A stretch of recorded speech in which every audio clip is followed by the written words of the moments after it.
मेरे को ऐसा सुनने में आया कि एक फर्जी FIR काट दी गई है मेरे खिलाफ और कुछ तो भी ये कार्रवाई करने वाले हैं। तो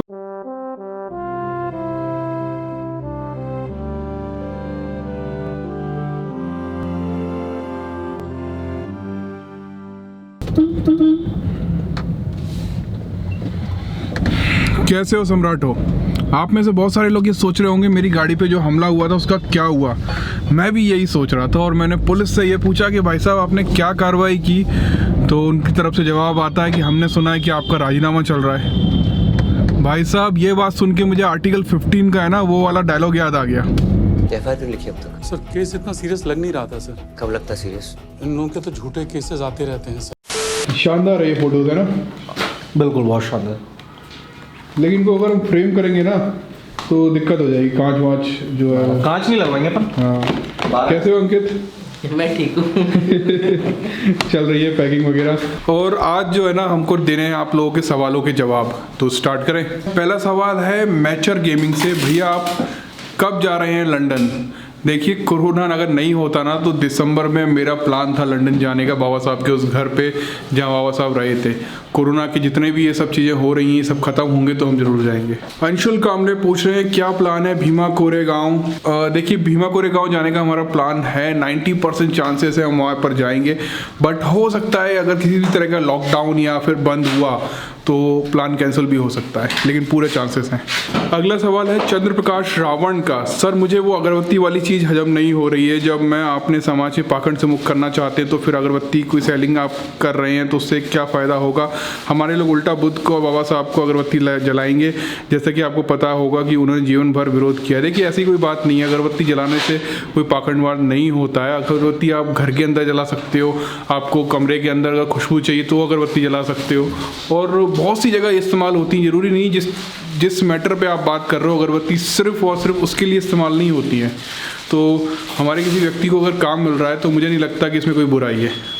अगला सवाल है प्राशिक का, आप कब कैश ऑन डिलीवरी स्टार्ट करोगे और सब सम्यक प्रकाशन की बुक कब अवेलेबल करोगे? देखिए मैं बहुत बार बता चुका हूँ कि हमारा जो स्टॉक है वो आता है जाता रहता है, और अभी जो भी ट्रेंड में किताबें चल रही हैं उन सबको हम लेकर आ रहे हैं। लेकिन सारी किताबों को लाना इतना मुश्किल इसलिए है क्योंकि इसके लिए एक बहुत बड़ा बजट चाहिए और उसकी व्यवस्था चल रही है। जहाँ तक है जनवरी या फरवरी तक हमारे पास सम्यक प्रकाशन की हर एक किताब आ जाएगी, और हर एक किताब को हम अवेलेबल कर रहे हैं। जैसे चमचा पहले हमारे पास हिंदी में थी सिर्फ, गुलामगिरी हमारे पास हिंदी में थी, लेकिन अब वो इंग्लिश में भी अवेलेबल हो गई है हमारे पास। ये देखिए ये चमचा एज है काशीराम जी की, ये इंग्लिश में है, और ये गुलामगिरी जो है वो हिंदी में है, और ये देखिए इंग्लिश में है। तो मकसद सिर्फ इतना सा है कि सारी किताबें हमारे पास अवेलेबल हों, आपको जो भी किताब चाहिए आपको तथागत लाइव पर वो अवेलेबल हो जाए, तो धीरे धीरे सब कुछ हो जाएगा।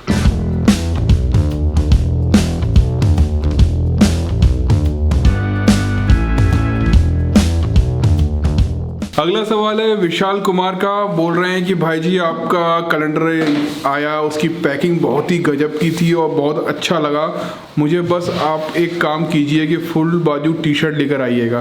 तो देखिए पैकिंग की अगर जहाँ तक बात है तो इन दोनों को थैंक यू बोलिए, क्योंकि यही लोग बहुत बेहतरीन पैकिंग करते हैं और बहुत शानदार तरीके से, मतलब कुछ भी हो जाए आपको प्रोडक्ट का 1% भी डैमेज नहीं होगा।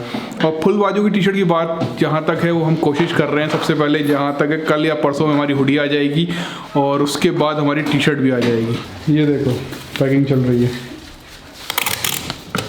वो पैकिंग हो रही है, और ये जो है ना बहुत तगड़ा जो है ना पुट्ठा जो इस्तेमाल करते हैं हम, ये बहुत महंगा वाला पुट्ठा है, मतलब सिंपल वाला भी नहीं है, ये इतना है कि ये मुड़ता नहीं है। सौरभ कुमार बोलते हैं बिहार कब आओगे भैया, आपके साथ एक सेल्फी मेरी लाइफ का सबसे बड़ा दिन होगा। देखिए आपका सबसे बड़े दिन का तो मुझे पता नहीं, लेकिन आपको पता है जब भी मेरे सम्राट मुझे मिलते हैं ना तो मैं अपना कैमरा तुरंत चालू करके उनको अपने कैमरे में लेता हूँ, और मुझे बहुत खुशी होती है उनको अपने कैमरे में रिकॉर्ड करने में, और इससे मुझे ये भी पता चलता है कि कौन लोग जो मुझे इतना सपोर्ट कर रहे हैं, इतना प्यार दे रहे हैं। अगला सवाल है ब्लीडिंग ब्लू से, भाई रमेश ठेडे सर को कोई ईमेल या ट्विटर हैंडल दीजिएगा, और अगर नहीं दे पाए तो प्लीज़ उन तक ये बात पहुंचाइएगा कि भीमा कोरेगांव मूवी का सही मार्केटिंग होना बहुत ज़रूरी है। और एंड प्लीज़ हर कोई वीडियो में भीमा कोरेगांव मूवी का प्रमोशन करे, बहुजन मार्केट पावर। देखिए मैं खुद कोशिश कर रहा हूँ कि बहुजन मीडिया और जितने भी हमारे ब्लॉगिंग चैनल्स हैं इन सबसे है ना हम उन चीज़ों को प्रमोट करें जो कि नहीं हो रही हैं, जो लोग नहीं करते हैं। और रमेश टेटे जी जो है ना उनके बारे में मुझे पता नहीं था, वो रिटायर्ड IAS ऑफिसर हैं, भोपाल से ही हैं। और जहाँ तक मुझे सुनने में आया वो रिटायर्ड नहीं है, अभी 1-2 महीने बचे हुए हैं। और वो एक अम्बेडकरवादी हैं, इस वजह से वो SDM से भर्ती हुए थे और आज भी मेरे ख्याल से रिटायर भी वो SDM से ही होंगे, ऐसी नौबत आ गई थी। और जिन पे बहुत सारे केस वेस डाल दिए थे और बहुत समस्याएं चल रही थी। तो वो सारी चीज़ें मुझे बाद में क्लिक करी कि यार ये व्यक्ति का नाम तो जाना पहचाना लग रहा है। सुरेश बोल रहे हैं भाई अपनी सिक्योरिटी का ख्याल रखिए, जय भीम। और द रेबिलियन भी बोल रहे हैं अंजुल भैया आपने बहुजन बिजनेस खड़ा किया है और मनुवादियों की आंखों में खटकने लग गए हैं, अपनी सिक्योरिटी का इंतजाम करिए, कीजिए 2-4 बहुजन लोगों को साथ। देखिए मैं सिक्योरिटी का इंतजाम, मेरी टेंशन मत लीजिए, लेकिन अगर आप सोच रहे हैं ना कानूनी तरीके से कोई बेवजह फंसा रहा है आपको, तो आप उसका क्या कर सकते हो। मेरे सुनने में आया कि एक फर्जी FIR भी करने की कोशिश की गई है मेरे ऊपर, शायद हो गई है शायद नहीं भी हुई है। लेकिन आपको एक चीज़ मैं समझा दूँ कि मेरा जो कैमरा है ना 24 घंटे चलता रहता है। अगर आपने कोई भी कंप्लेन लिखी कि उसने वहाँ जाके वो वारदात की और उसी समय मैं अगर कहीं और रिकॉर्डिंग कर रहा हूँगा तो वो साबित हो जाएगा कि मैं वहाँ था ही नहीं। और जब ऐसा होगा ना तो फिर देखना, फिर मानहानि का दावा भी ठोकूंगा और फिर मैं ऐसे लपेटूंगा अच्छे से। और बाकी सिक्योरिटी की यहाँ तक बात है तो यार इंसान रोड पे चलते हुए भी कोई गाड़ी ठोक जाएगा, मर जाएगा तो क्या कर लेगा, कोई कुछ नहीं कर सकता। जिंदगी है, जी रहे हैं और जब तक जिएंगे शान से जिएंगे। प्रिविलेज कास्टियस पूछते हैं how do you stay so happy. देखिए खुश रहो, जिंदगी में दुख तो लगे ही रहते हैं, क्या फ़र्क पड़ता है। अगला सवाल है हिस्ट्री मेकर का, वो बोल रहे हैं कि आप पहले जो मुफ्त किताबें बाबा साहब के देते थे और बुद्ध की किताबें देते थे, आप क्यों नहीं देते हो। देखिए जो किताबें पहले देता था वो आती थी ताइवान से, उन सारी किताबों को मैं एक साथ मंगाता था और उन सबको एक एक करके बारी बारी कुरियर करता था अपनी जेब से पैसा लगा के। अभी जो है वो कोरोना का स्टेज चल रहा है, पेंडेमिक चल रहा है, कोरोना का पेंडेमिक चल रहा है, इस वजह से ताइवान से सारे के सारे जो कुरियर आते हैं वो सब बंद कर दिए गए हैं। और जब भी ऐसा खुलेगा वापस से ना, हम अपनी वेबसाइट में फिर से फ्री किताबें देना स्टार्ट करेंगे। और अभी मुझे ऐसा लगता है कि दिसंबर एंड में है ना हमारे पास ऐसी बहुत सारी किताबें इकट्ठी हो गई जो माइनर डैमेज, जिसको अगर आप देखोगे ना तो शायद आपको समझ भी नहीं आएगा कि डैमेज है कि नहीं है। वो सारी किताबें हम फ्री में निकालने वाले हैं। और जहाँ तक है सिर्फ आपको 29 रुपये का कुरियर चार्ज देना पड़ेगा, बाकी सारी वो किताबें फ्री में होंगी। कैलेंडर भी होंगे, उनमें बहुत सारी चीज़ें हैं फ्री में आएंगी। देखिए अगला सवाल है राजकुमार राव जी का, बोल रहे हैं हेलो भैया जय भीम आपको और आपके पूरी टीम को, जय भीम आपको भी। हमने एक तथागत वेबसाइट से आज ही 2 कैलेंडर परचेस किए हैं, डिलीवरी होने में कितना टाइम लगेगा। देखिए बहुत सारे लोगों को ये सवाल होता है कि है ना जो भी वो परचेसिंग कर रहे हैं उनका डिलीवरी कितना टाइम लगेगा। देखिए अगर आप गांव में रहते हैं ना तो 10 से 12 दिन लग जाएंगे, क्योंकि इंडियन पोस्ट बहुत स्लो चलता है।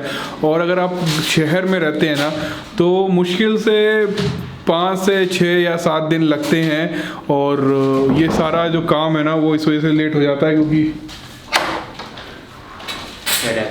हाँ आइए दे देना इनको फेडेक्स का। तो जो जितने भी कुरियर हैं वो इसलिए लेट हो जाते हैं कई बार कि जैसे संडे फंस गया, सैटरडे फंस गया, अदरवाइज़ कोई प्रॉब्लम नहीं है। आपका जो सामान है ना वो तुरंत निकलता है यहाँ से।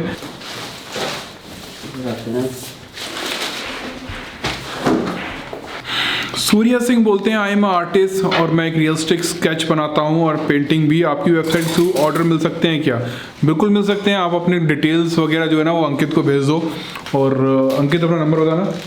मेरा नंबर है काट देना। नहीं ये नहीं कटेगा। अंकित अपना नंबर भूल गया, उसका नंबर ये लिखा हुआ है, देखो ये नंबर है अंकित का। अगर आप किसी भी तरह के प्रोडक्ट सेल करते हैं ना तो आप डायरेक्ट अंकित से बात करिए, वो आपको हर चीज़ डिटेल में बता पाएगा। अगर आप मुझे फ़ोन लगाते हैं तो हो सकता है मैं बिज़ी हूँ, तो आप इस नंबर पे अंकित को कॉल करिएगा। और अगर आपकी चीज़ अच्छी होगी, क्वालिटी में वाइज भी अच्छी होगी ना, हम डेफिनेटली अपनी वेबसाइट पे सेल करेंगे। ठीक है अंकित, नंबर याद कर लेना। नहीं याद है वो।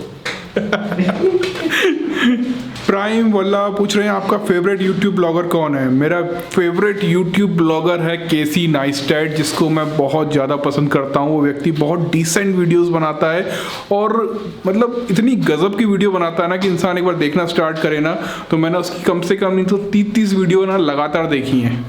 और देखिए किसकी एंट्री हो गई, सन्नी भाई।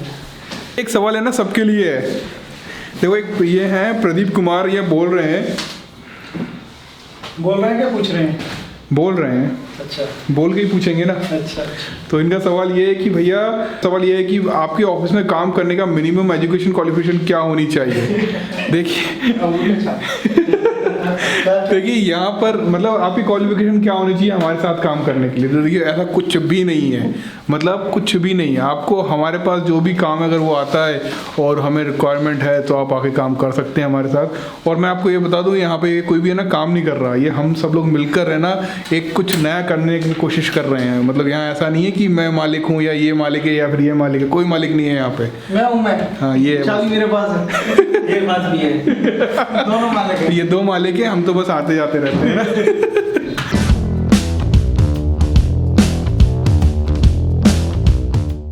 हाँ भैया। हाँ विशाल, किसने बताया तुमको? मैंने बहुत आनंद को देख लो, अरुण को फोन आएगा, निरंजन को फोन आएगा, समता भाई से बात करी। अच्छा समताबाद से भी बात हो गई। हाँ वो फोन कर रहे हैं कि अंजल भैया से फोन करके देख लो क्या बताएंगे वो। चलो मैं बात कर लेता हूँ, सबसे टेंशन की कोई बात नहीं है। ऐसा एक्चुअली में कुछ तो भी यूट्यूब में है ना एक प्रॉब्लम आई है जिस वजह से मोबाइल और है ना यूट्यूब वेबसाइट दोनों बंद हो गई हैं। हाँ ठीक है, तो ऐसा नहीं है कि इंडिया में बैन हुआ है, वो ओवरऑल पूरे वर्ल्ड में हुआ है। ओके भैया, कोई घबराने वाली बात तो ना है? नहीं नहीं, घबराने की कोई बात नहीं है।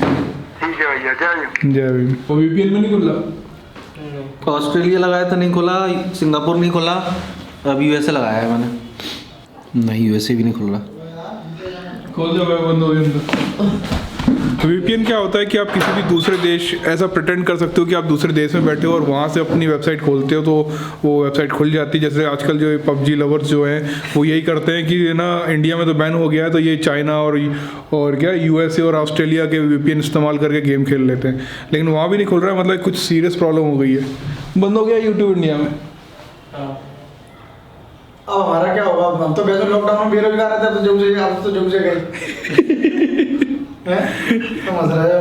हमने पहले ही एक प्लेटफॉर्म तैयार कर लिया तथागत लाइव, हमें यूट्यूब की जरूरत नहीं है। यूट्यूब वापस खुल गया। फालतू में लोग टेंशन ले लेते हो यार, ऐसा कुछ नहीं है, यूट्यूब बंद नहीं हो सकता उससे। लेकिन एक बहुत शानदार प्लेटफॉर्म है यूट्यूब, मैं तो मजाक कर रहा था, हमारा प्लेटफॉर्म यूट्यूब ही है। तो आज के लिए इतना यार, थोड़ा सा बहुत सारा काम पड़ा हुआ है, ये सारे काम को निपटा लें जरा और है ना बहुत सारी समस्याएं उनको सॉल्व करें, फिर मिलते हैं कल। ठीक है, keep supporting, keep supporting, bye bye, keep supporting.